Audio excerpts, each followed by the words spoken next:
হাইরে, আমরা বাঙালি। আমাদের মধ্যে কেউ উপরে উঠলে তাকে ধরে নিচে নামানোর জন্য আমরাই যথেষ্ট।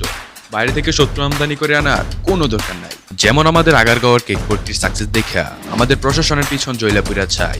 আমি আসলে বুঝি না, যার যার বাপদাদার রাস্তাতে বসে কেক বিক্রি করবে, এতে প্রশাসনের সমস্যা কোথায়? প্রশাসনের লোকেরা বলছে ওদের জন্য নাকি রাস্তায় গাড়ি চলাচল করতে পারে না।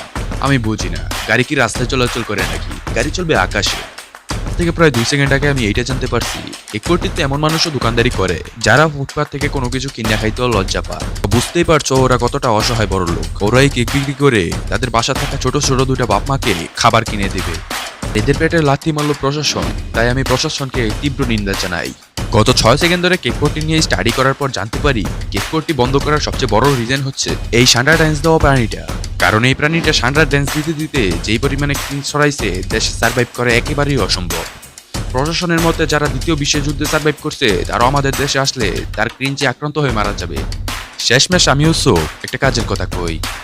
আমার মনে হয় কেকপট্টি থেকে ব্রেনবিহীন কয়েকটা প্রাণী ধরে চিড়িয়াখানায় বন্দি করা হোক। তারা কেকপট্টিতে যাইয়া এই ব্রেনবিহীন প্রাণী দেখতে পারে নাই, তারা যেন চিড়িয়াখানাতে যাইয়া যে কোনো টাইমে দেখতে পারে।